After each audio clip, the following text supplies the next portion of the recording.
सभी किसान भाइयों को नमस्कार। साथियों, 1 मार्च 2023 को करनाल स्थित CSSRI में एक दिवसीय किसान मेला का आयोजन किया गया।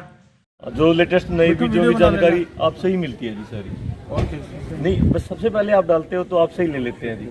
हाँ जी, बहुत अच्छे से करना। बिल्कुल जी, अच्छे से करते हैं। इसमें एक खरीफ किसान मेला और दूसरा रबी किसान मेला।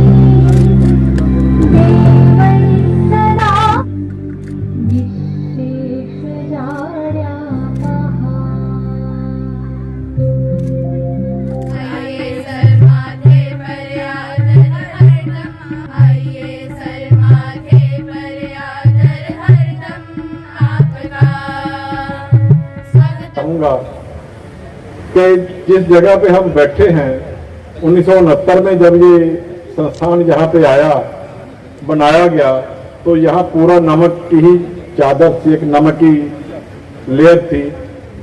और जब वैज्ञानिक आए और हमें बताया जाता है कि उस समय जो गांव के लोग हंसते थे कि ये क्या करेंगे, यहाँ कुछ नहीं होने वाला।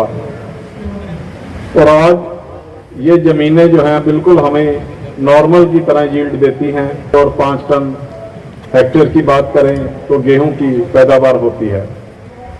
इस संस्थान की जो तकनीकियां हैं, जिप्सम तकनीकी, जिप्सम डाल के कलर भूमि का सुधार, उसके बाद लवणीय भूमि का सुधार और साल्ट टॉलरेंट जो लवण सहनशील प्रजातियां हैं, धान की, गेहूं की, सरसों, चना और मसर, ये संस्थान ने दी हैं। साथियों, मेले में बीज का बहुत आकर्षण रहता है और मेरे साथ कुछ किसान हैं और इन्होंने बीज लिया है CSR 30 का। तो आइए इनसे बातचीत करते हैं। आप कहाँ से हो जी? गांव बराना से। गांव बराना से। हाँ जी। तो ये 30 नंबर का प्योर बीज मिल गया, आप 30 नंबर लगाते हो? हाँ जी। तो आपकी कलर की जमीन है? कलर भी है जी, वैसी भी है। तो इसमें अच्छी चलती है? हाँ जी, बढ़िया। एक फसल को सुधारना, दूसरा नस्ल को सुधारना। नस्ल कैसे सुधरे और फसल कैसे सुधरे। नस्ल हमारे बच्चे हैं जो आज स्कूली बच्चे यहाँ आए हुए हैं, कि इनके अंदर संस्कार होंगे, संस्कार लेके आगे चले, निश्चित तौर पर हमारी नस्ल जो है वो नस्ल अच्छी बनेगी। और जब नस्ल अच्छी होगी तो उसकी जो प्रजातियां होगी वो अपने आप ही नेक भावना से, ईमानदारी से काम करेगी।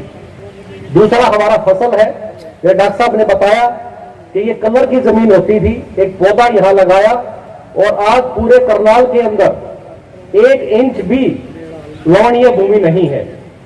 तो ये इस संस्थान के जो महान वैज्ञानिक रहे, जिनका योगदान इस संस्थान में रहा, ये सब उनकी बदौलत हो पाया। कि एक ऐसा कोई प्लेटफार्म बनाया जावे जिसमें जो किसानों की दिक्कतें हैं और क्यों चेंज नहीं हो रहा, उसके ऊपर अपने कोई ना कोई हम प्रदर्शन करें, डेमोन्स्ट्रेशन लगाएं और कोई संस्थानों के साथ रल के कोई थोड़ी खोज भी करें। आइडिया यही था कि मैं रिटायरमेंट के बाद भी किसानों से जुड़ा रहूं, स्कूल के बच्चे कोई स्किल या एंटरप्रेन्योरशिप डेवलपमेंट का कोई काम किया जाए। अब मैं संक्षेप में 5-6 काम हम वहाँ कर रहे हैं। जो हमारी गवर्नमेंट की नीति है या जो होना चाहिए, पहला ये है कि किसान की आमदन को दुगना कैसा किया जाए। आप आइए वहाँ, वो भी हमने एक मॉडल 4 साल से बनाया है। खेती हो ही नहीं सकती। कल्लर में घास तक नहीं उगेगी तो खेती कहाँ से होगी, ये एक अनुमान था। लेकिन इस संस्थान के जो निरंतर अनुसंधान हुए, निरंतर खोज हुई, निरंतर अलग अलग प्रयोग किए गए, उसका ये नतीजा निकला कि आज आपको 1 इंच जमीन भी खाली नहीं दिखती। आप अगल बगल के गांव के लोग हो, आप खुद ही बताइए कि आपके गांव में 1 किला जमीन भी खाली है क्या?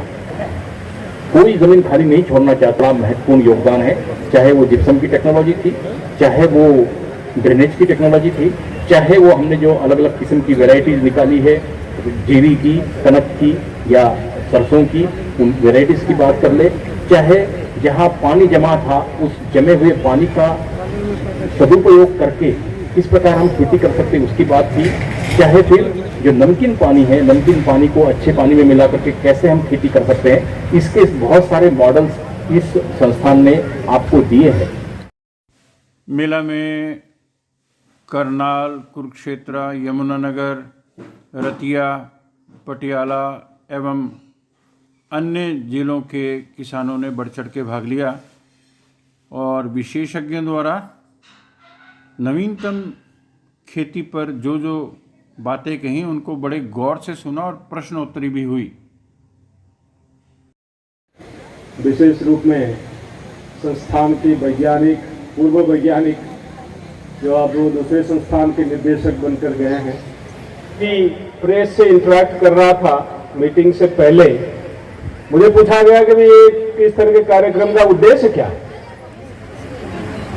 भारतीय कृषि अनुसंधान परिषद जब से बना है तब से अब तक उसका एकमात्र उद्देश्य है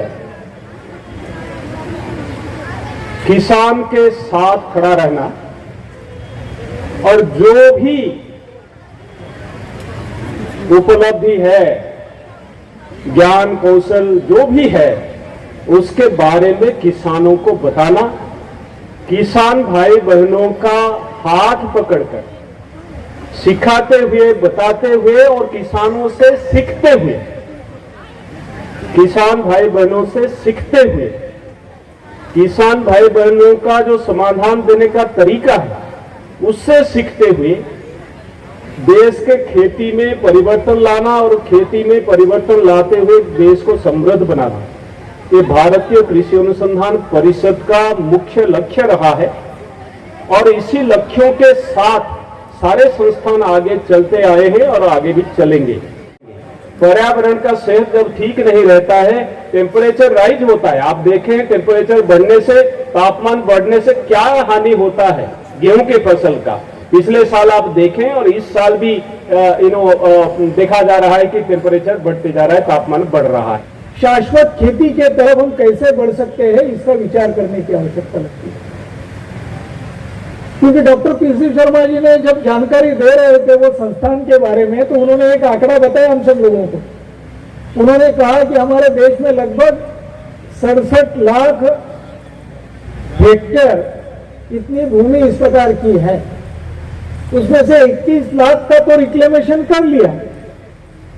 मगर दूसरा आंकड़ा भी जो उन्होंने बताया वो हम सब लोगों के लिए चिंता करने वाला विषय है कि इस प्रकार की जमीन हमारे देश में और बढ़ भी रही है और उसका बढ़ने का प्रमाण भी 15 से 20% तक बता रहे हैं।